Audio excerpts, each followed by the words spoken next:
ایک امریکہ میں فلمی لڑکی تھی، ہیروئن تھی جو چھوٹے چھوٹے سیریل میں کام کرتی تھی.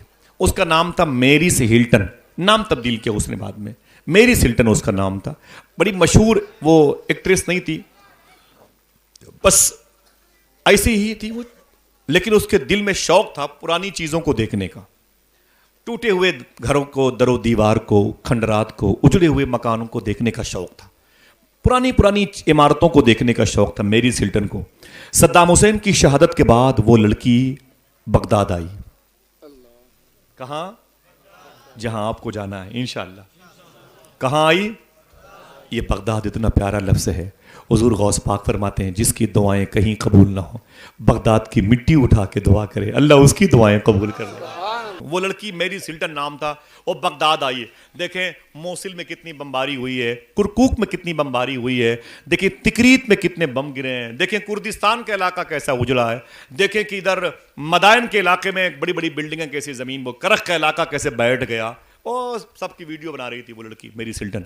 اچانک ویڈیو بناتے بناتے غوث پاک کے محلے میں آ گئی. اور کوئی غوث پاک کے محلے میں آ گئی. جب غوث پاک کے محلے میں آئی تو سامنے غوث پاک کا گنبد نظر آیا، قریب میں مینار نظر آئے، جس مینار کے بارے میں دیکھنا کتنے لوگ سبحان اللہ کہتے ہیں. دیکھنا سوال میں دل سے بولتا ہوں جملے کو. حضور صوفی سلطانیہ فرماتے ہیں سیفی بھائی تمہیں پتہ نہیں ان میناروں کے بارے میں. میں نے کہا نہیں. دیکھنا کتنے لوگ سبحان اللہ کہتے ہیں. جملہ دیکھیں آپ، دیکھیں بھائی فرماتے ہیں صوفی صاحب قبلہ کہ ان میناروں کے بارے میں تمہیں علم نہیں ہے. نہ جانے کتنے ایسے لوگ ہیں جو اس مینار کو دیکھ دیکھ کر کے اللہ کے ولی بن گئے ہیں. یہ میناروں کی شان ہے غوث پاک. خدا کی قسم آپ دیکھو گے تو آپ کی آنکھیں بھر آئیں گی. کبھی چلو گے انشاءاللہ. کہتے ہیں یار مجھے کیوں اپنے گھر لے کے جاتے ہو؟ صالحین بھائی کو، غلام نور مجسم بھائی کو، علماء کو. آئے حضور گھر پہ قدم رکھ دیں تو قدم ودم تو مقصد نہیں ہے، بس یہ کہ دیکھ لو کہ ہمارے یہ ٹائل سے لگی ہوئی ہیں، یہ پتھر لگے ہوئے ہیں، اٹالین سامان لگے ہوئے ہیں، یہ اس کی جو واش بیسن کی ٹوٹی ہے 5,000 روپے کی ہے، پنکھے کتنے قیمتی لگے ہوئے ہیں، اے سی کتنی برانڈڈ کمپنی. یہی سب دکھانے کے لیے. یہ سب مت دکھایا کرو. دکھانا ہی ہے تو اپنی آنکھوں میں بغداد کی حاضری کے جلوے دکھایا کرو. سمجھے؟ تب تو مزہ آئے گا انشاءاللہ. کہہ دے اللہ تعالیٰ آپ سب کا بھیگ کے بیٹھنا، یہاں پر بیٹھنا، غوث پاک کے دربار میں بیٹھنے کے مترادف بنا دے. آمین کہہ دو ماشاءاللہ. میریس ہلٹن نے جب غوث پاک کے نیلگوں گنبد کو دیکھا، نیلے کلر کے گنبد کو دیکھا، سفید ابیض کلر کے جامع الجیلانی کے گنبد کو دیکھا، سامنے صدر صدام حسین کا بنوایا ہوا مینار دیکھا، آگے خلافت عثمانیہ کا بنوایا ہوا مینار دیکھا، قریب میں شیخ یوسف گیلانی سرکار کا مینار دیکھا. اس نے اپنے گائیڈ سے کہا ٹھہر جاؤ، یہ بتاؤ یہ روضہ کس کا ہے؟ میری بہنوں سے کیا کہا؟ یہ روضہ کس کا ہے؟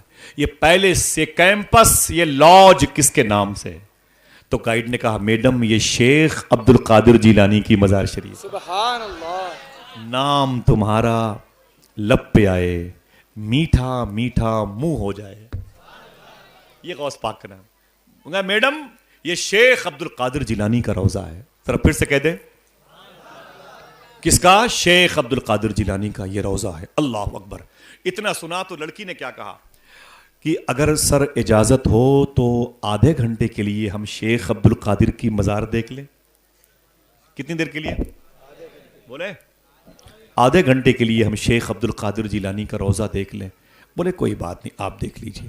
میڈم اندر آئیں، پولیس چیک پوسٹ سے نکل کر کے اندر آئیں. میریس ہلٹن جب اندر آئی تو پہلی مرتبہ اس نے غوث پاک کی مزار شریف کی جالی کو دیکھا. پھر سے آپ بھی سن رہے ہیں محبت سے، یہ ہلکی ہلکی پھوہاریں بھی سن رہی ہیں محبت سے. سبحان اللہ. گرمی کا احساس نہ ہو اس لیے سب اللہ نے انتظام کر دیا. بیمار نہیں ہو گئے انشاءاللہ، بیمار نہیں ہو گئے انشاءاللہ. کہہ دیں ایسے ماحول میں آپ بیٹھے ہوئے ہیں کہ ایسا لگتا ہے کہ واقعی یہ بغداد والے کی بات بغداد ہی میں ہو رہی ہے. اللہ رحمت برستی ہے صحن قادری میں. سبحان اللہ. اس نے غوث پاک کے روضے کو دیکھا، لپٹ کے رونے لگی. عیسائی لڑکی تھی، عیسائی مذہب کی لڑکی تھی. غوث پاک کی جالی کو دیکھا رونے لگی. کتنی دیر کے لیے آئی تھی؟ آدھے گھنٹے کے لیے. دوپہر کا وقت 12 ساڑھے 12 بجے تھے. وہ حضور غوث پاک کی جالی شریف سے لپٹ کے روتی رہی 12 سے 12:30, 12:30 سے 1 بج گیا, 1 سے 1:30, 1:30 سے 2, 2 سے 2:30, 2:30 سے 3, 3, 4, 5, 6, 7, 8. اٹھی نہیں. 8 گھنٹے آئی تھی. کتنی دیر کے لیے؟ اور کتنے گھنٹے ہو گئے؟ 8 گھنٹے ہو گئے. اٹھی نہیں وہ لڑکی, میریز ہلٹن, کرسچن لڑکی, عیسائی عقیدے کی لڑکی. گائیڈ اندر آ گیا. اس نے کہا میڈم پورا شیڈول بگڑ گیا, پورا پروگرام بے ترتیب ہو گیا. آپ نے تو وہ تماشا کیا, میں کیا بتاؤں. ارے ایسا کچھ ہوتا ہے. وہ کہاں کہاں جانا تھا, کئی بلڈنگوں کو شوٹ کرنا تھا, اور آپ نے تو خالی ایک روزے ایک مزار کے قریب بیٹھ کر کے, ذریعے شیخ عبد القادر کے قریب بیٹھ کر کے 8 گھنٹے لگا دیے. کیا مطلب ہے؟ لڑکی کی آنکھ میں آنسو آ گئے. لڑکی نے کہا کہ سر میں امریکہ سے آئی ہوں اور میں ایک ہیروئن ہوں, ایکٹریس ہوں, ناچنے گانے والی لڑکی ہوں, مجھے سکون کبھی نہیں ملا. رو کے بولی میں 50 ہزار روپے کی 100 گرام کی شراب کی بوتلیں استعمال کرتی تھی. 50 ہزار روپے کی سکون کے لیے. جب وہ بوتلیں میں استعمال کرتی تھی تو پھر میں بے ہوش ہو جاتی تھی. جب مجھے ہوش آتا تھا تو نہ سکون ہوتا تھا, نہ پیسے ہوتے تھے, نہ عزت بچی ہوتی تھی. پیسے بھی غائب, سکون بھی غائب, اور عزت بھی کوئی چھین لیتا تھا. سر میں کیا بتاؤں آپ سے, آج میں نے زندگی میں پہلی مرتبہ شیخ عبد القادر جیلانی کے روضے کے قریب بیٹھ کر 8 گھنٹے سے یہی سوچ رہی ہوں. جب بغداد کے ولیوں کے بادشاہ شیخ عبد القادر کے روضے کی جالیوں میں اس قدر سکون موجود ہے تو نبیوں کے سردار آمینہ کے لال کے روضے کی تاثیر کا عالم کیا ہوگا. اللہ اکبر, یہی سوچ رہی ہوں. اللہ اللہ. پھر اس نے کہا کہ اب میں یہاں سے نہیں اٹھوں گی, اب میں کلمہ پڑھ کے اسلام قبول کرنا چاہتا ہوں. اللہ. ایک ہماری صحبت ہے, جو بیٹھتا ہے وہ اس کو پردھان بننے کے خواب دیکھتے ہیں, جو بنتا ہے وہ رشوت اور دلالی لینے لگتا ہے, پیسے کھانے لگتا ہے. ایک ہماری بری صحبتوں کا اثر ہے, جو ہمارے پاس بیٹھ جاتا ہے وہ بہن بیٹیوں سے نفرتیں کرنے لگتا ہے, وہ اپنے قرابت داروں کو, غریبوں کو ذلیل سمجھتا ہے. ایک غوث پاک کے روضے کی جالی ہے, ایک عیسائی لڑکی نے دیکھ لیا تو اسلام قبول کر لیا. ذرا سوچو کہ وہ جو سچوں کا سردار ہے, جب اس کے جالی کی یہ تاثیر ہے تو اس کی ذات میں کتنی تاثیر ہوگی. ذرا محبت سے کہہ دو سبحان اللہ. اللہ ہم سب کو اس دربار گوہر بار کی زیارت کا شرف عطا فرمائے. آمین کہہ دو, دل سے آمین کہہ دو انشاءاللہ. ذرا پھر سے ہاتھوں کو اٹھائیں, بولیں لبیک یا غوث اعظم, لبیک یا غوث اعظم. سرکار غوث اعظم کے دربار میں کہ جو مٹی ہے نا, مٹی اس میں کتنی برکت ہے بتا دوں سبحان اللہ. ایسی بارش میں پورے ہندوستان کے لوگ بھاگ جاتے, لیکن سبحان اللہ یہ غوث پاک کی نوازش ہے. ماشاء اللہ غوث پاک کا کرم ہے. غوث پاک فرماتے ہیں جب میرا نام کوئی عشاء کی نماز کے بعد لیتا ہے, اسے بتا دو کہ میں اس کا نام مغرب کی نماز کے بعد لے چکا ہوتا ہوں. ہائے ہائے ہائے, سمجھ رہے ہیں آپ؟ ذرا محبت سے کہہ دو سبحان اللہ. حضور غوث پاک فرماتے ہیں اپنی خانقاہ سے نکلے, آپ فرماتے ہیں قبلہ کی طرف آپ کی پیٹھ مبارک تھی. آپ نے فرمایا تھا, میرے دادا نے فرمایا تھا, من زارا قبری وجبت لہو شفاعتی, جس نے میرے روضے کی زیارت کی اس پر میری شفاعت واجب ہے. غوث پاک فرماتے میرے دادا نے فرمایا جس نے میری قبر کو دیکھا اس پر میری شفاعت واجب ہے. میں ان کا بیٹا شیخ عبد القادر کہہ رہا ہوں, جو میری اس گلی سے گزر جائے گا اس پر میری شفاعت واجب ہے. اللہ اکبر, اللہ اکبر. اس گلی کے ذروں کا عالم کیا ہے, اس گلی کے مٹی کے ایک ایک تنکے کا عالم کیا ہے, جسے سچوں کا سردار کہا جاتا ہے. اس کا دربار کتنا نوری ہے. دیکھیں حضرت سبحان اللہ, ایک مریض ہے جس کی روح نکلنے والی ہے, ایک دم جان لب پر آ گئی, اب اور تب کا مہمان. حکیموں نے جواب دے دیا, لوگوں نے اسے ٹانگ کر کے غوث پاک کی بارگاہ میں لے آئے. آپ کو تعجب نہیں ہوا اس لیے آپ نے سبحان اللہ نہیں کہا. کہاں لے کے آئے؟ حضور غوث پاک کی بارگاہ میں. جب حضور غوث پاک کی بارگاہ میں اسے لے آئے تو سیدنا شیخ نے فرمایا کیا بھائی کیا بات ہے, کس کو لائے ہو؟ تو لوگوں نے کہا حضور یہ مریض ایسا ہے, پیشنٹ, کہ اسے حکیموں نے جواب دے دیا. اب اس لیے لایا ہوں یا تو یہ مرے تو آپ کی دہلیز پر، یا تو پھر کرم کی نظر ڈال دیں اللہ اسے زندگی عطا فرما دے. سبحان اللہ. سبحان اللہ. حضور غوث اعظم آگے بڑھے. آگے بڑھنے کے بعد زمین سے کچھ اٹھایا اور اٹھا کر کے اس مریض کے منہ میں ڈال دیا. مریض جو اوپر جا رہا تھا اٹھ کے بیٹھ گیا. اٹھ کے بیٹھ گیا. جب اٹھ کے بیٹھ گیا تو گھر کے لوگوں نے کہا کہ یا سیدنا شیخ یہ بات کیا ہے؟ ابھی تو اس کی روح نکلنے والی تھی، اس کے منہ میں آپ نے کیا ڈال دیا؟ اٹھ کے بیٹھ گیا مریض. تو غوث اعظم نے جو جملہ ارشاد فرمایا اپنے ہاتھوں کو سن کر کے سبحان اللہ کہیے گا انشاءاللہ. حضور غوث اعظم فرماتے ہیں میں نے اس کے منہ میں اس گھاس کے تنکے ڈالے ہیں جس گھاس پر میرے مدرسے کے بچے چلا کرتے ہیں. سبحان اللہ. دیکھیں سرکار غوث اعظم بازار کیسے جاتے تھے. سنیں گے آپ آواز کم کر دیں، بہت دیر سے بول رہے ہیں. سنیں آپ سنیں گے انشاءاللہ. بغداد شریف کی زمین ہے، بغداد کی مارکیٹ ہے. ایک یہودی جو جسے قرآن میں اسلام کا دشمن کہا جاتا ہے، وہ یہودی بازار بغداد میں ہے. ایک گھوڑا بیچنے کے لیے آیا ہوا ہے. کیا بیچنے؟ اونچی بولے. گھوڑا بیچنے کے لیے آیا ہے. اس نے گھوڑے کی قیمت لگا رکھی 5,000 روپے. یہ گھوڑا 5,000 روپے کا. کتنے کا؟ میرا گھوڑا 5,000 روپے کا. وہ قیمت لگائے ہوئے بازار بغداد میں چیخ رہا ہے، لیکن کسی نے اس کے گھوڑے کو خریدا نہیں. جیسے جیسے سورج ڈوبنے لگا اس کی آنکھوں میں آنسو آ گئے. وہ رونے لگا. رونے کی وجہ کیا تھی؟ بات یہ تھی کہ 2-3 دن کے بعد اس کی بیٹی کی شادی تھی. 2-3 دن کے بعد اس کی بیٹی کی شادی. اسی وجہ سے گھوڑا بیچنے آیا تھا. اگر گھوڑا نہ بکتا تو بیٹی کی شادی کے پیسے کہاں سے آتے؟ یہی سوچ کے رونے لگا. جب رویا تو آنکھ سے آنسو نکلے. سورج ڈوبا، دل ڈوبا. بہت دیر ہو گئی. اب اس نے کیا کیا؟ سمجھ گیا کہ گھوڑا میرا 5,000 کا کوئی نہیں لے گا، اب اسے اونے پونے میں بیچ دو. اس نے اپنے گھوڑے کی قیمت کم کر دی. اعلان کر دیا اب یہ گھوڑا 2,000 کا. کتنے کا؟ اب یہ گھوڑا 2,000 کا. اب یہ گھوڑا 2,000 کا. پہلے 5,000. سورج ڈوبنے کے بعد وہ تنگ آ گیا، کسی نے پوچھا تک نہیں. اب اس کی قیمت کم کر دی. اب یہ گھوڑا 2,000 کا. اب یہ گھوڑا 2,000 کا. اب یہ گھوڑا 2,000 کا. معلوم ہے حضور غوث اعظم آ گئے. سبحان اللہ. سبحان اللہ. ذرا محبت سے کہہ دو سبحان اللہ. سبحان اللہ. بغداد کی بازار میں، بغداد کی منڈی میں غوث پاک آ گئے.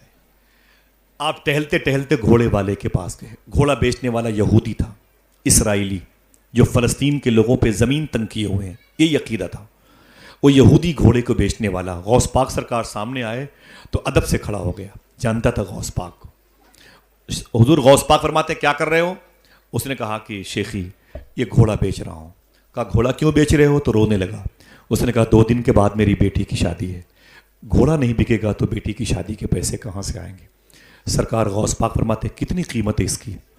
اس نے کہا حضور دن میں تو قیمت 5,000 لگی تھی لیکن کسی نے اسے خریدا نہیں. اب میں نے اس کی قیمت 2,000 کر دی ہے. اونے پونے بک جائے، بیٹی کی شادی کا معاملہ ہے. خدا کی قسم حضور غوث اعظم سرکار نے اپنی جیب سے 5,000 روپے نکالے. سبحان اللہ. سبحان اللہ. پھر سے بولیے، سنیے گا غور سے. حضور غوث اعظم سرکار نے اپنی جیب سے 5,000 روپے نکالے. نکال کر کے گھوڑے بیچنے والے کو دیا. کہا اسے رکھ لے. اس نے کہا شیخ میں نے گھوڑے کی قیمت اس وقت 2,000 رکھی، آپ مجھے 3,000 روپے زیادہ کیوں دے رہے ہیں؟ حضور غوث اعظم سرکار نے ایک بات کہی. بات کو جیسے اس یہودی نے سنا، گھوڑے کی لگام چھوڑ کے غوث پاک کے قدم پہ گر پڑا اور قدم چوم کے بولا شیخی جتنی جلد ہو سکے مجھے کلمہ پڑھا کے مسلمان بنا. سبحان اللہ. سبحان اللہ. جتنی جلد ہو سکے مجھے دین دے دیجیے، اپنے دادا کا عشق مجھے عطا فرمائے. حضور غوث اعظم نے اسے 5,000 روپے دیے. اس نے کہا شیخی 2,000 کی قیمت والا گھوڑا آپ مجھے 3,000 روپے زیادہ کیوں دے رہے ہیں؟ تو غوث پاک سرکار نے جملہ ارشاد فرمایا. میرے آقا فرماتے بات یہ ہے میرے دادا مدینے والے آقا نے ارشاد فرمایا. سمجھ کے بولیے گا. میرے دادا مدینے والے آقا نے ارشاد فرمایا جب کسی سے کوئی چیز خریدو تو اس کی مجبوری کبھی نہ خریدنا. اس کی مجبوری کبھی نہ خریدنا. اس وقت 5,000 کا گھوڑا 2,000 میں بیچنا یہ تیری مجبوری ہے. اور مدینے والے آقا نے فرمایا کسی کی مجبوری نہ خریدنا، تو میں نے تیرا گھوڑا خریدا ہے، تیری مجبوری نہیں خریدی ہے۔ آئے اتنا سنا تو غوث پاک کے قدم پہ گرا، کلمہ پڑھ کے اس نے اسلام قبول کر لیا۔ یہ غوث پاک ہیں اور یہ ہم۔ نہ نہ نہ بیٹے، ارے بیٹے بیٹھ جاؤ، بیٹھ جاؤ، بچیوں کو مارنا نہیں، بیٹے بیٹھ جاؤ، بیٹھ جاؤ، بیٹھ جاؤ۔ ماؤں سے گزارش ہے کہ اپنے بچوں کو اپنے پاس لے لیں، آرام سے آرام سے۔ ذرا ہاتھوں کو اٹھا کے بولیں لبیک یا غوث اعظم۔ بہنوں سے گزارش ہے کہ بچوں کو اپنے پاس رکھیں، بچیوں کو مارنا نہیں چاہیے۔ ذرا محبت سے کہہ دو سبحان اللہ۔ ظاہر سی بات ہے کہ جن کے قریب بچے کھیلیں گے ان کو سنائی نہیں دے گا تو تکلیف ہوگی نا، اس تکلیف کے لیے میں معذرت چاہتا ہوں۔ حضور غوث اعظم سرکار کا یہ عمل تھا، اور ہمارا کیا عمل ہے؟ ہم بھی بیوی سے کہہ کے ایک جھولا لے کے بازار جاتے ہیں سبزی لانے کے لیے، 100 روپے لے کے نکلے نا، تو ابھی 6 بجے ہیں، ابھی سورج ڈوبنے میں 1 گھنٹہ باقی ہے، ابھی تو بھنڈی کا ریٹ جو ہے 30 روپے میں چل رہا۔ ایسا کرو نا یار، 7:30 بجے چلیں گے تو 20 ہو جائے گا، صحیح ہے کہ نہیں؟ ابھی تو لوکی جو 20 روپے والی ہے نا، ابھی 20 کی ملے گی، ذرا سا 1 گھنٹہ رک جاؤ تو 20 والی لوکی 10 میں ملے گی، اس کو تو لامحالہ دینا ہی پڑے گا۔ یہ ہے اس کی مجبوری جو ہم خریدنے کے لیے 1 گھنٹہ کسی چائے کی دکان پر 2 3 کپ چائے پی ڈالتے ہیں، وہی پیسہ جو لوکی والے کو دینا تھا وہ چائے والے کو دے دیتے ہیں، پلس اس کے علاوہ بیٹھ کے ہوٹلوں میں دوسروں کی برائیاں کرتے ہیں، غیبت کرتے ہیں، گالیاں حسد برائی کرتے ہیں، اور پھر اس کے بعد کوئی نیکی تو ہے ہی نہیں ہمارے پاس، کوئی اچھی بات کسی سے بتانے کے لیے ہوٹل ہم جاتے ہی نہیں، سمجھ رہے ہیں؟ کوئی غریب ملا تو اس کی غریبی کا مذاق اڑایا، کسی کی بیماری کی خبر ملی تو اس کی بیماری کا مذاق اڑایا، کسی ایک پیر کے معذور انسان کو دیکھا تو اس کو لنگڑا کہہ کے پکارنے لگے، کسی کی آنکھ میں روشنی کم دیکھی تو اسے اندھا کہہ کے پکارنے لگے، یہی کرتے رہتے ہم لوگ، سمجھ رہے ہیں؟ آج یہ ہمارا عالم ہے۔ خدا کی قسم صوفی سلطان میں فرماتے ہیں کہ جب تمہیں چائے پینے کی خواہش ہو تو کبھی بھی ایک چائے کے پیسے لے کے بازار مت جایا کرو، بلکہ ایک ایکسٹرا چائے کے پیسے لے کے جایا کرو۔ پوچھا گیا وہ کیوں؟ کہتے 1 کپ چائے کسی اور کو پلا کے پیو گے تو چائے کا ذائقہ زیادہ اچھا معلوم ہوگا۔ سبحان اللہ سبحان اللہ۔ بولے یہ حضور غوث پاک کی سنت ہے، وہ کھلا کے کھاتے تھے، کہتے ہو سبحان اللہ۔ اگر آپ قادری ہو تو اس پر عمل کیا کرو، کبھی بھی کسی رکشے والے کو روک کر کے 1 بوتل 10 روپے کا پانی دے دیا کرو، وہ دعا نہیں کرے گا، لیکن جیسے جیسے پانی اس کے بدن میں جائے گا جسم کے ہر حصے سے دعا نکلتی رہے گی، صحیح ہے کہ نہیں؟ کیا خالی مرغا کھانے میں قادری ہیں، بریانی کھانے میں قادری ہیں؟ ماں بہنیں بھی بہت غوث پاک کا چراغ جلاتی ہیں، چراغ جلانے میں قادریہ ہونا میری بہن کوئی بڑے کمال کی بات نہیں ہے، قادریہ ہونا اس لیے کمال کی بات ہے، تیرے دروازے پر کوئی کتا ہو تو بھوکا نہ سوئے، 1 روٹی کا ٹکڑا اسے دے دینا، گھر میں گوشت بنے تو 1 بوٹی تھوڑا سا سالن کسی پڑوس کے غریب انسان کو دے دینا، یہ حضور غوث پاک کی سنت ہے۔ ذرا ہاتھوں کو اٹھا کے پھر سے بولیں لبیک یا غوث اعظم۔ تو جو ہم بازاروں میں جاتے ہیں اگر وہی عمل غوث پاک والا کریں تو اس سے فائدہ ہوگا کہ نقصان؟ اونچی بولو۔ اب ہم سوچیں یار یہ تو نقصان ہوگا بھائی، 20 کی جگہ ہم کو 30 دینا پڑ رہا ہے، اگر اللہ کے نام پہ 10 روپے زیادہ دو گے تو اللہ اس کے رسول کا فیصلہ ہے 1 کے بدلے 10، عقیدہ ہے آپ کا؟ 1 کے بدلے، اونچی بولے 1 کے بدلے۔ یہ ہولی اور دیوالی میں رہتی ہے اسکیم، بگ بازار میں 30% چھوٹ چل رہی ہے، اور عید اور دیوالی کے بعد پوسٹر اتر جاتا ہے، اور یہ اسکیم صبح قیامت تک چل رہی ہے۔ سبحان اللہ۔ 1 کے بدلے، اونچی بولو، 1 کپ چائے پلاؤ گے تو کتنے کا انتظام ہوگا؟ 10 چائے کا، سمجھ گئے؟ رابعہ بصری کے گھر میں 2 مہمان آ گئے، بولے مما، فرمایا کیا بات ہے؟ کہا بھوک لگی ہے، ڈلیا اٹھا کے دیکھا 2 روٹی تھی، کتنی؟ 2 روٹی تھی، کہا اس میں 2 روٹی ہے، بولے بس بس بس، 1 مجھے دے دو 1 میرے بھائی کو دے دو، بڑی بھوک لگی مما مما۔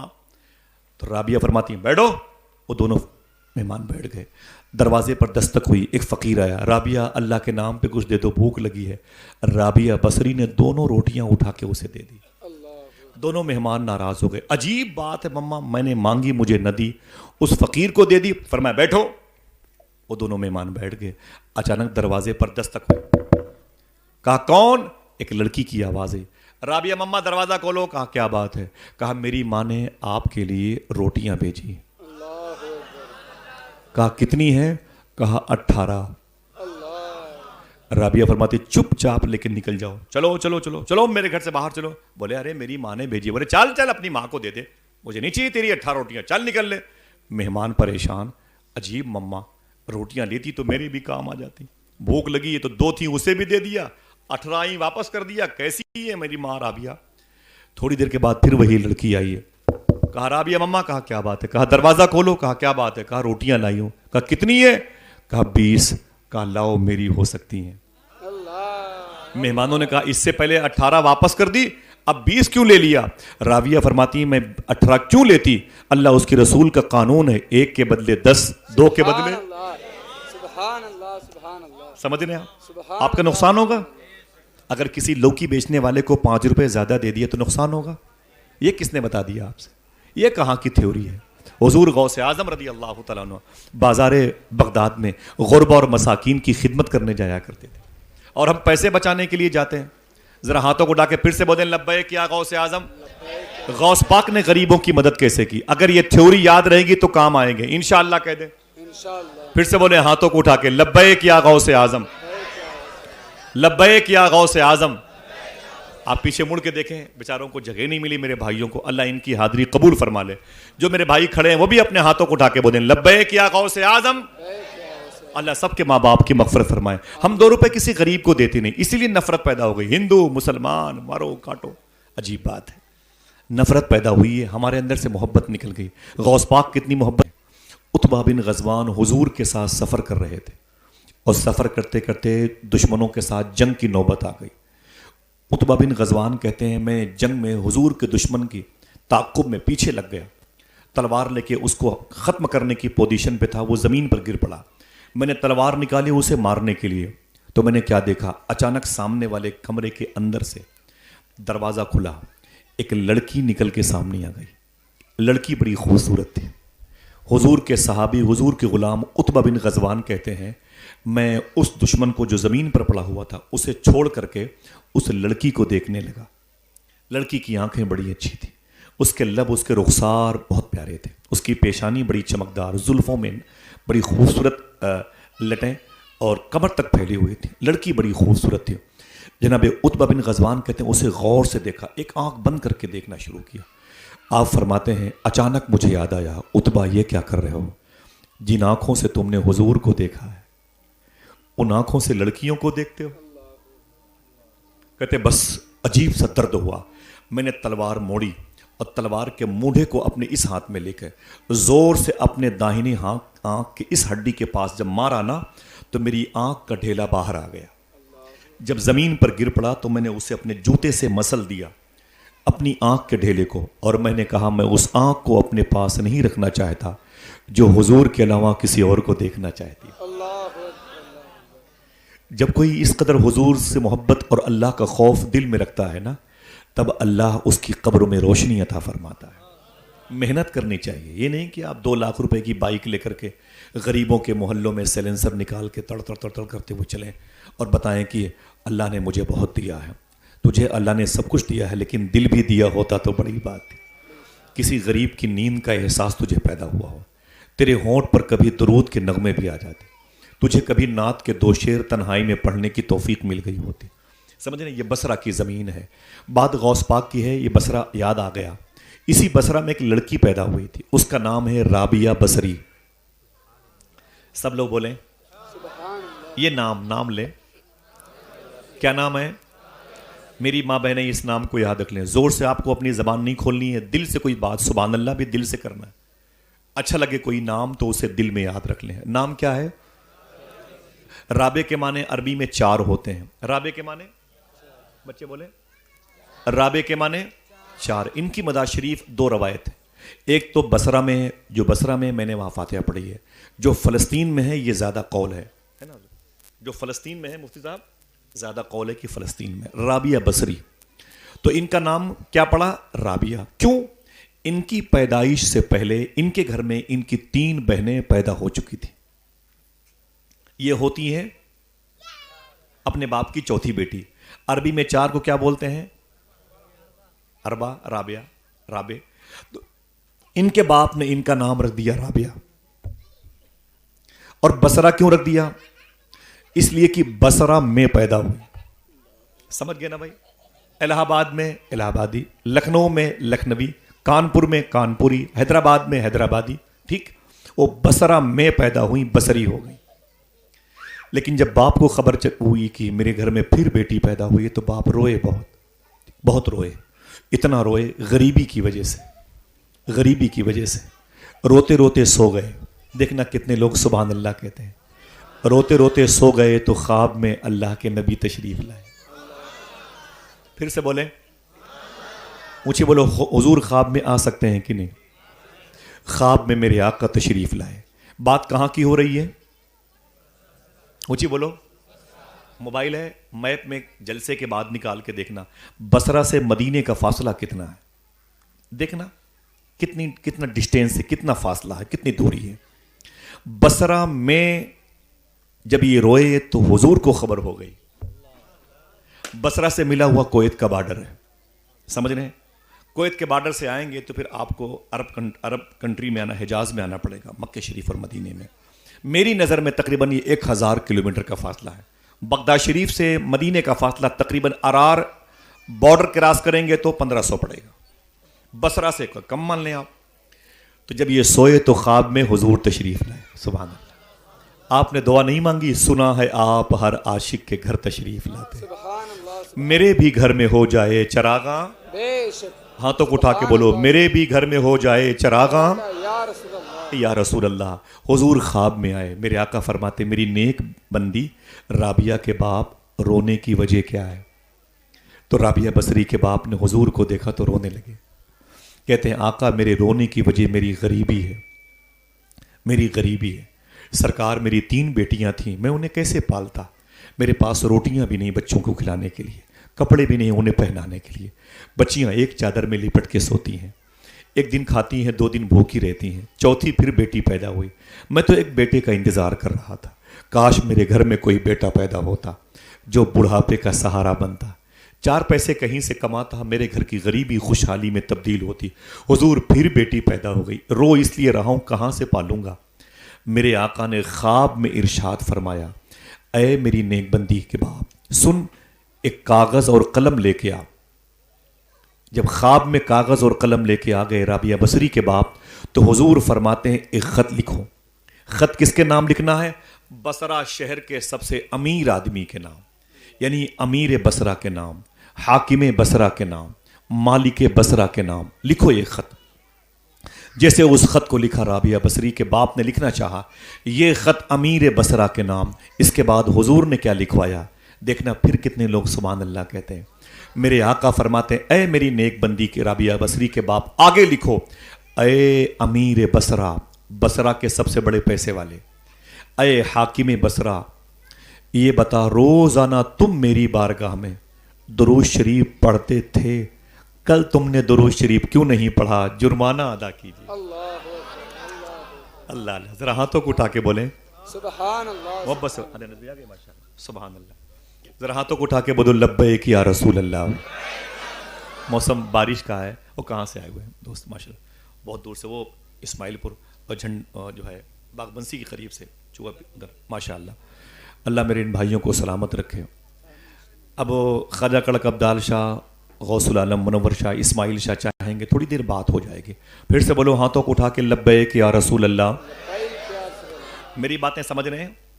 کیا کہا حضور نے؟ لکھو اے رابعہ بصری کے باپ، لکھ اے امیر بصرہ، روزانہ میری بارگاہ میں تم درود شریف پڑھتے تھے، کل تم نے درود شریف کیوں نہیں پڑھا؟ جرمانہ ادا کیجیے. اب آگے جو جرمانہ لگایا، پنالٹی لگائی، حضور فرماتے آگے لکھو ایک دن جرمانہ درود پڑھنے کے جو سزا ہے وہ یہ ہے کہ 400 چاندی کے سکے دیجیے. سینے پہ ہاتھ رکھ کے سوچو، یہ ڈپارٹ چھوڑ دو. ہم اور آپ اور کرسی پر بیٹھنے والے ماں بہنوں میں سے بڑی مقبول کچھ عورتیں ہوتی ہیں، ان کو چھوڑ دو، بقیہ پورے گاؤں کی بات کرو. اتنے لوگ ہیں پورے مہینے حضور کو یاد نہیں کرتے. رات بھر بیوی کے کمرے سے، بہو کے کمرے سے، بیٹیوں کے کمرے سے جس طریقے سے ہو سکتا ہے گانے بجانے کی آواز آتی ہے. ہاں سوچ رہے ہیں آپ؟ یہ دعا مانگی جاتی ہے مسجد میں، سنا ہے آپ ہر عاشق کے گھر تشریف لاتے ہیں، میرے بھی گھر میں ہو جائے چراغاں یا رسول اللہ. حضور کیسے آئیں گے ان گھروں میں جن گھر کے ہر کمروں سے گانے بجانے کی آواز آئے؟ آج ہم مہینوں درود نہیں پڑھتے، کوئی پوچھنے والا بھی نہیں ہے۔ رابعہ بصری کے باپ کو حضور نے خط میں لکھوایا، امیر بصرہ روز درود پڑھتا تھا، ایک دن ناغہ کیا تو گرفت میں آ گیا۔ توجہ ہے، وہ گرفت میں آ گئے۔ اللہ اکبر اللہ اکبر۔ معلوم ہے اس کے بعد کیا ہوا؟ اب اس کاغذ کو لیا تو رابعہ بصری کے باپ صبح کو اٹھے اور اس امیر بصرہ کے محل کے گیٹ پر جو چوکی دار تھا اس کے پاس گئے، اس سے سلام کیا، اس کاغذ کو دیا۔ کاغذ کو دینے کے بعد بولے یہ کاغذ اپنے مالک تک پہنچا دے۔ توجہ ہے؟ بولے بھائی توجہ ہے؟ دیکھیے گا، اس کاغذ کو اپنے مالک تک پہنچا دے۔ جیسے اس مالک نے اس خط کو پڑھا، امیر بصرہ نے، حاکم بصرہ نے اپنی کرسی سے کھڑا ہو گیا۔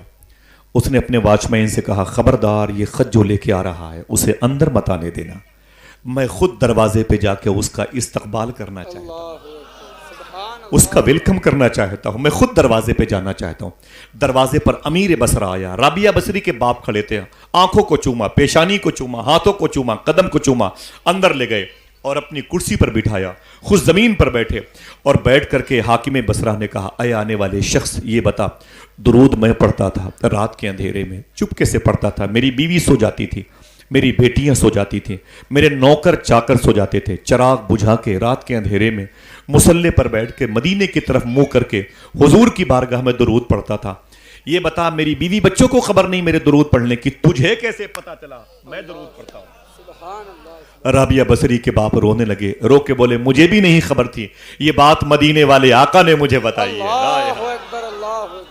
مجھے بھی خبر نہیں تھی، یہ بات تو نبی نے مجھے بتائی ہے۔ اتنا سنا تو رابعہ بصری کے باپ کے سامنے امیر بصرہ رونے لگا، رو کر کے 1200 چاندی کے سکے غریبوں میں تقسیم کر دیا۔ کتنے؟ اور 400 چاندی کے سکے رابعہ بصری کے باپ کے دامن میں ڈال دیا اور اس خط کو لے کے کہنے لگے اے اجنبی مسافر اور اے وزیروں، میرے کیبنٹ منتریوں، سنو، میرے مرنے کے بعد میرے کفن کے نیچے میرے سینے کے اوپر اسی کاغذ کو رکھ دینا۔ جب میں اللہ کے حضور جاؤں گا مجھ سے اللہ پوچھے گا اے حاکم بصرہ کیا لے کے آ رہا ہے میری بارگاہ میں، تو کہہ دوں گا میرے مولا تیری شان کے لائق تو ایک سجدہ بھی نہیں ہے، لیکن یہ کاغذ بتا رہا ہے زندگی میں میں نے تیرے حبیب پر درود پڑھا ہے، سبحان اللہ میں نے تیری حبیب کی بارگاہ میں درود خوانی کی ہے، یہ کاغذ میری جنت میں جانے کا سرٹیفکیٹ ہے، یہ کاغذ میرے مغفرت کا سامان ہے، یہ کاغذ مجھے عاشقان رسول کے زمرے میں داخل کرے گا۔ اتنی مبارک محفل میں اتنے زیادہ لوگ اگر سبحان اللہ کی فضا میں حضور پر درود دل سے پڑھ لیں تو ایک دوسرے کے کاندھے پر بیٹھنے والے فرشتے اگر میدان محشر میں گواہی دیں گے تو خدا کی قسم سب کا بھلا ہو سکتا ہے۔ باواز بلند جتنی بھی عظیم آوازیں ہیں حضور کی بارگاہ میں حاضر باش ہو کر کے حضوری کے آداب سیکھتے ہوئے ذرا محبت سے کہہ دیں درود شریف پڑھتے ہوئے اللہم صلی علی سیدنا و شفیعنا و نبینا مولانا نورک محمد و عطرتہ و بارک وسلم بعدد کل معلوم لک۔ اللہ نے قرآن میں ارشاد فرمایا بسم اللہ الرحمن الرحیم یا ایھا الذین آمنوا اتقوا اللہ، اے ایمان والو اللہ سے ڈرو۔ پھر ریورس کرتا ہوں، اے ایمان والو اللہ سے ڈرو۔ اونچی بولے اے ایمان والو۔ قرآن کس سے کہتا ہے؟ ایمان والوں سے۔ کس سے کہتا ہے؟ بودھسٹ سے نہیں، جینسٹ سے نہیں، کمیونسٹ سے نہیں، لادینیت کے جو شکار ان سے نہیں، عیسائیزم، یہودیزم، وہابیہ، دیابنا، شیعت، رافضیت، خروج، تمام تر فرقہ باطلہ سے نہیں، قرآن مخاطب ہے۔ قرآن ان سے کہتا ہے جن کے پاس ایمان ہے۔ سن لیں اس کو، غور سنیں، قرآن کس سے کہتا ہے؟ جن کے پاس ایمان ہے۔ کیا کہتا ہے قرآن؟ اے ایمان والو۔ سبحان اللہ کہہ دو۔ یہ بتاؤ اگر آپ کو قرآن کہتا ہے تم ایمان والے ہو تو اب کالر ٹائٹ ہوگا کہ نہیں ٹائٹ ہوگا؟ اب کیا ضرورت ہے؟ ہم تو ایمان والے ہیں، ہم سے خدا کہتا ہے تم ایمان والے ہو، ہم سے قرآن میں کہا گیا تم ایمان والے ہو، لیکن اس کے بعد ایک شرط رکھی گئی، اگر تم ایمان والے ہو تو اللہ سے ڈرتے بھی رہو۔ بھاگ نہیں سکتے۔ ہم کسی دوسرے فرقہ باطلہ کی بات نہیں بھی نہیں کر رہے ہیں، آپ کی بات کر رہے ہیں، آپ کے مذہب اہل سنت کی بات کر رہے ہیں۔ آپ سے قرآن کہتا ہے تم اگر مومن ہو تو پھر اللہ سے ڈرتے بھی رہو۔ سمجھ رہے ہیں آپ؟ حرام نہیں کھا سکتے، جھوٹ نہیں بول سکتے، غیبت نہیں کر سکتے، بہن بیٹیوں کو آوارہ گردی کے لیے نہیں بھیج سکتے، بہن بیٹیوں پر بری نظر نہیں ڈال سکتے۔ اتقوا اللہ، اللہ سے ڈرو۔ اگر ایمان والے ہو تو سمجھ گئے. اگر تم ہندوستان کے شہری ہو, ہندوستان کا کارڈ ہندوستان کے ہونے کا تمہارے پاس پروف ہے, تو ہندوستان کے سمویدھان کو فالو کرنا پڑے گا. اگر تم مومن ہو تو پھر اللہ سے ڈرتے رہنا پڑے گا. ٹھیک ہے, سمجھ گئے. اس کے بعد کیا ہے, وَكُونُوا مَعَ الصَّادِقِينَ. اللہ فرماتا ہے تم مجھ سے ڈرتے بھی ہو تو ایک اور کام کرو, سچوں کے ساتھ ہو جاؤ. محبت سے بولیں. ایمان والے بھی ہو, اللہ سے ڈرتے بھی ہو, تو ایک اور شرط لگائے گی. ماں بہنیں سنیں, بچے سنیں. اللہ فرماتا ہے وَكُونُوا مَعَ الصَّادِقِينَ, سچوں کے ساتھ. سچے کہتے کس کو ہیں؟ پردھان جی کو, یہ چیئرمین صاحب کو, سنسد جی ودھائک کو, بتائیں گورکھپور والے بابا کو, بتائیں کسے کہتے ہیں؟ سچے افضل البشر بعد الانبیاء بالتحقیق. اگر کوئی سچا کسی کو کہتا ہے تو صدیق اکبر کو کہتا ہے, بے شک سبحان فاروق اعظم کو کہا جاتا ہے, اللہ عثمان و علی کو کہا جاتا ہے, میرے آقا سرکاران حسنین کریمین کو کہا جاتا ہے. سبحان اللہ نبیوں رسولوں کے بعد جو مراتب اولا ان کے حصے میں آئے, سچا انہیں کہا جاتا ہے. اور سرکار خواجہ اسماعیل شاہ کو سچا کہا جاتا ہے. بے شک اگر سبحان اللہ کہنے کی بات کرو بتا دوں, سچا حضور منور شاہ الہ آبادی کو کہا جاتا ہے. اللہ سرکرن چودھواں پیرا کو سچا کہا جاتا ہے. خواجہ تقی شاہ, خواجہ شابان ملت کو سچا کہا جاتا ہے. خواجہ کڑک عبدال شاہ کو سچا کہا جاتا ہے. سرکار گدا علی شاہ کو سچا کہا جاتا ہے. سرکار خواجہ قاضی پور شریف کے نواب علی شاہ سرکار کو سچا کہا جاتا ہے. اور اگر زور سے بولنے کا وعدہ کرو بتا دوں, سچا ہدگام شریف کے خواجہ برہان الدین شاہ چشتی کو سچا کہا جاتا ہے. سبحان ان کے ساتھ رہو, ان کے ساتھ رہو, ان کے ساتھ رہو تو سیف رہو گے, محفوظ رہو گے. Waterproof, airproof, fireproof. سمجھ گئے؟ کیسا موسم ہوگا یہ تمہاری سیفٹی کریں گے. بارش ہوگی بھیگ جاؤ گے, آگ لگے گی جل جاؤ گے, گولیوں کی فائرنگ میں زخمی ہو جاؤ گے, لیکن ولیوں کے ساتھ رہو گے, محفوظ رہو گے. بے شک وَكُونُوا مَعَ الصَّادِقِينَ. اب میں ایک چپکے سے ایک بات بتاتا ہوں, دیکھنا کتنے لوگ سبحان اللہ کہتے ہیں. 900 سال پہلے غوث پاک آئے, 900 سال سے لے کے اب تک, اب سے لے کے امام مہدی تک.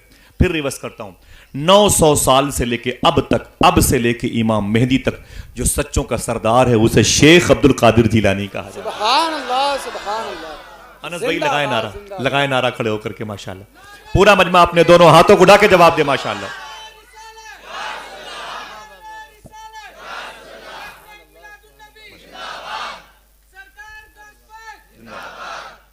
میرے بھائی کی طرف سے اس ورن میں پہنائیے نہیں ارشد بھائی. آپ میں یہ تو میرے دوست ہیں, میرے ساتھ آئے ہوئے ہیں, سمجھ لو ان کے والد صاحب میرے بہت بڑی محفل کیے تھے. آپ میں سے کوئی ایک نعرہ لگائے غوث پاک کی محبت میں, آپ میں سے کوئی لگائے پوری. ماشاء اللہ, سبحان اللہ,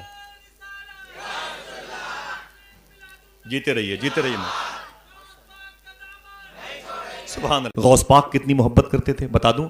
بغداد شریف میں جہاں غوث پاک کی مدار شریف ہے, اسی سے 1 کلومیٹر بغل میں ایک نہر ہے جسے نہر دجلہ کہتے ہیں. نہر دجلہ کہتے ہیں. یہ بغداد کے بالکل بیچوں بیچ میں نہر بہتی ہے. آدھا بغداد, کاظمین ادھر اور آزمین ادھر, آزمیہ اور کاظمیہ دائیں بائیں. سمجھ رہے ہیں؟ ایک مرتبہ ابھی برج بنا ہوا ہے, کئی پل بنے ہوئے ہیں. پہلے تو پل وغیرہ تھا نہیں. ایک غریب انسان اس طرف سے اس طرف جانا چاہتا تھا, اور ایک ملاح کشتی چلانے والا بیٹھا ہوا تھا. شام کا وقت تھا تو اس نے کہا ملاح سے, بھائی صاحب اگر تکلیف نہ ہو تو مجھے اس پار پر دو, مجھے اس پار بھیج دو. ملاح نے کہا کہ اتنے پیسے لگیں گے. غریب نے کہا میرے پاس پیسے تو ہے نہیں. ملاح نے کہا یہ کشتی تیرے باپ کی ہے, میرا یہی کام ہے 2 روپے 4 روپے لے کے لوگوں کو اس پار کرانا, اور تو فری میں جائے گا, چل نکل لے. ڈانٹ کے بھگا دیا. وہ آدمی مسافر رونے لگا. جب رویا تو ایک صاحب سے ملاقات ہے. بولے یار روتا کیوں ہے؟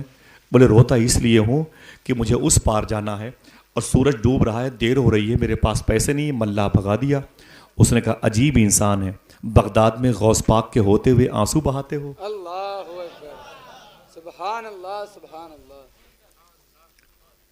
بغداد میں غوث پاک کے ہوتے ہوئے آنسو بہاتے ہو.